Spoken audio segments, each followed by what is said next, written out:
sont encore 2 ans après l'accession à la présidence de la République de François Hollande.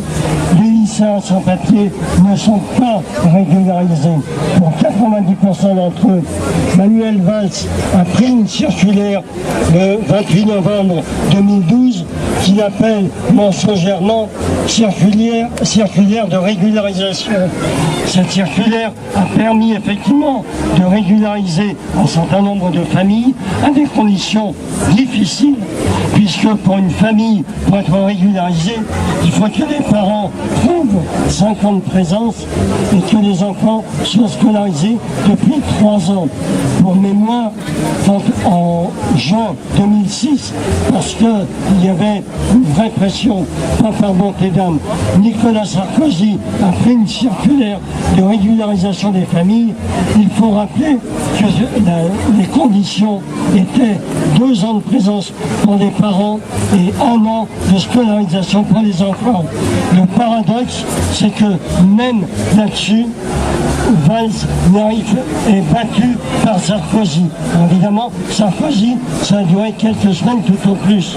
Mais ça a permis la régularisation. Sarkozy disait en septembre 2006, la circulaire ne s'applique plus. Elle a permis la régularisation de 6 924 personnes. Sarkozy était trop modeste et menteur, parce que Le Monde, quelques mois plus tard, a révélé que la circulaire de Sarkozy avait permis la régularisation de 22 000 personnes. Donc, et quand la circulaire Valls a permis la régularisation, elle, de 14 000 personnes au titre de la famille. Concernant les travailleurs, qui devaient être aussi régularisés du fait de la circulaire de M. Valls, 2000 d'entre eux ont été régularisés. Je répète pour mémoire que les estimations sur le nombre de sans-papiers présents en France tournent entre 200 et 400 000. 2000 sur 200 ou 400 000. Et enfin, concernant les lycéens, 327 d'entre eux ont été régularisés en 2013. On n'a pas les chiffres, bien sûr, du nombre de lycéens sans papier présents en France, mais on peut les estimer à plusieurs milliers. C'est-à-dire que les éléments qu'on a, les constats qu'on fait autour de nous, c'est que 90% des lycéens ne sont pas régularisés.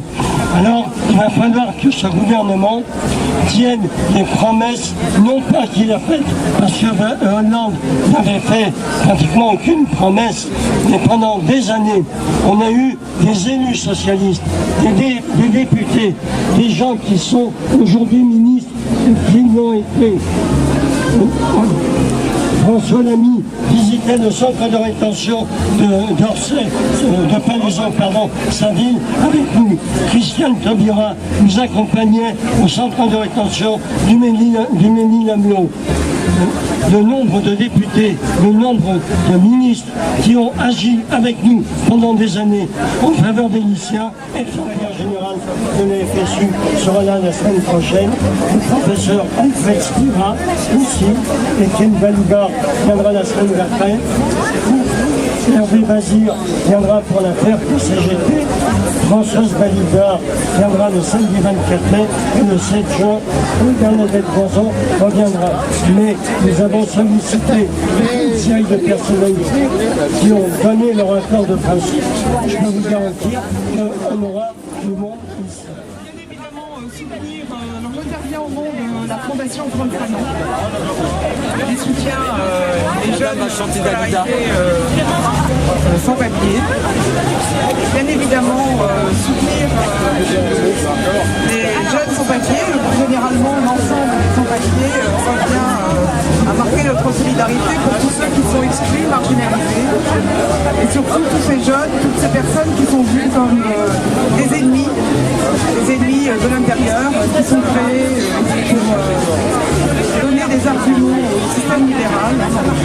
Donc il est très très important d'être auprès d'eux, leur apporter aide, soutien et protection, où que nous soyons, de façon à ce qu'ils puissent s'inscrire dans une société ouverte où tout le monde est égaux et différent, mais pas égaux mais différent. Je dis bien égaux et différents, de façon à pouvoir agir politiquement.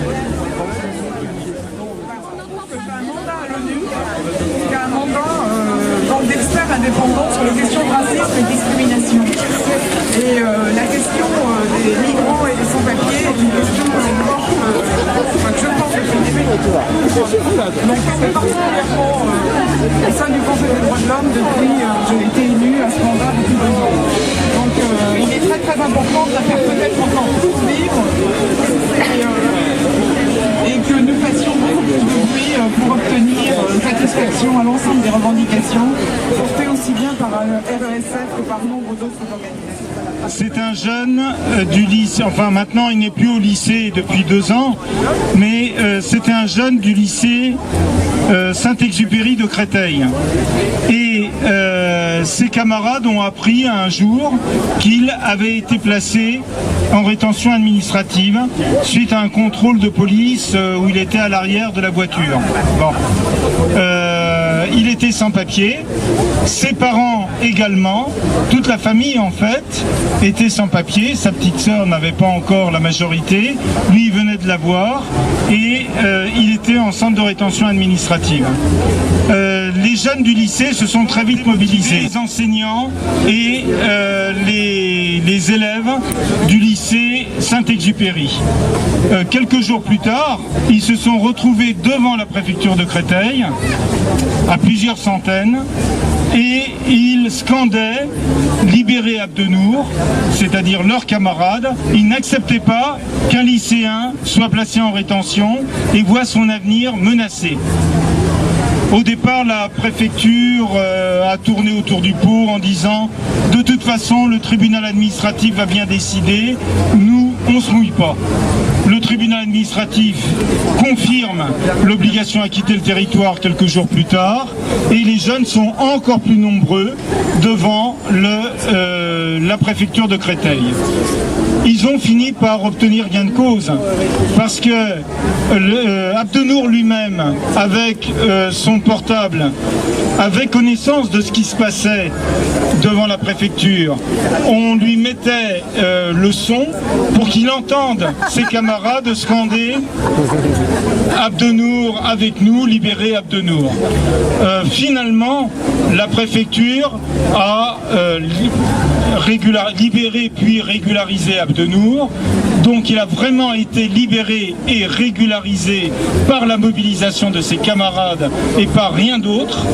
Ainsi d'ailleurs, quelques temps plus tard, par la régularisation de ses parents. Ses parents étaient également sans papier. Ils travaillaient au noir parce qu'il faut bien vivre et faire vivre la famille. Ils ont été également régularisés. Aujourd'hui, tout le monde a un titre de séjour vie privée et familiale auquel il n'aurait pas eu droit facilement. Il a fallu arracher cela. Et ce qui a arraché cela, c'est la mobilisation de la jeunesse. Je crois que notre rassemblement, dont l'initiative est due au RESF, est un rassemblement important et c'est pour cela que j'ai l'honneur d'y représenter la Ligue des droits de l'homme. Nous avons choisi d'affirmer notre présence, comme nous le faisons depuis très longtemps, aux côtés de ceux qui luttent pour la dignité des personnes, cette dignité des personnes passant par le fait d'avoir un état civil et des papiers. Nous avons choisi de le faire parce que nous considérons que ce rassemblement s'inscrit dans toute la série d'initiatives dont nous avons besoin après les élections municipales pour affirmer haut et fort que nous entendons ensemble, parents, lycéens, jeunes, avec ou sans papier, salariés, résister à la montée des idées d'extrême droite qui sont en train de contaminer littéralement la politique et le débat public de ce pays. Ce rassemblement, qui est le début d'une longue série, témoigne que nous ne cédons à rien sur nos revendications d'obtenir pour la jeunesse, comme pour les autres, des conditions dignes d'existence. Ce rassemblement s'inscrit dans la durée, car nous n'avons pas la naïveté de penser qu'il suffit de se rassembler une fois pour que ce gouvernement, qui fait preuve d'un grand autisme, et le mot est gentil, nous entende et cède. Nous nous inscrivons dans ce rassemblement car nous pensons qu'au-delà des lycéens qu'il concerne, il concerne l'idée que nous nous faisons de la fraternité et de l'égalité. La fraternité et l'égalité en France, ça ne peut pas être simplement la fraternité et l'égalité de ceux qui y auraient droit sur le dos de ceux qui en seraient privés. C'est un modèle de solidarité que nous rejetons totalement. Nous sommes pour la solidarité de toutes et de tous, parce que le pays, l'avenir que nous voulons construire, sont des pays et un avenir solidaire. Alors très rapidement, et ne pas revenir sur ce qui vient d'être dit, je représente le RESF 5e 13e de Paris. Nous organisons samedi prochain une fête autour des jeunes majeurs et des mineurs isolés. Nous essayons de penser cette initiative dans le cadre de la reconstruction d'une mobilisation un peu massive autour de ces questions. Le problème auquel nous sommes confrontés aujourd'hui concernant ces questions, concernant les jeunes majeurs ou les mineurs isolés, est vraiment une question aujourd'hui de mobilisation et de construction d'un rapport de force. Nous essayons de concevoir, nous, dans le 5e, 13e, l'initiative que nous prenons comme un des premiers moyens que le RESF et l'ensemble des organisations associées se donnent pour essayer de construire ce rapport de force. Si nous ne réussissions pas à construire ce rapport de force, nous nous retrouverons dans des situations absolument impossibles et ingérables par les associations à quelque niveau que ce soit. Et les mineurs isolés qui viennent nous trouver, c'est que nous nous retrouvons confrontés à des problèmes qui ne sont pas que des problèmes administratifs, ce sont des problèmes sociaux gigantesques auxquels nous sommes confrontés. C'est des jeunes qui n'ont pas un sou, c'est des jeunes qui dorment dans la rue, ce sont des jeunes qui n'ont comme seul ancrage leur capacité de se rendre dans les établissements scolaires, avec une énergie que j'aimerais que beaucoup manifestent dans leur rapport à l'institution scolaire. Alors vraiment, je vous demande, d'une, de participer à l'initiative que nous prenons dans le 5e, 13e, et deuxièmement, que nous ayons bien en tête tous que la nécessité de construction de ce rapport de force, de la construction de la mobilisation, est indispensable pour sortir d'une situation qui est aujourd'hui intenable et qui va le devenir chaque jour davantage. Merci.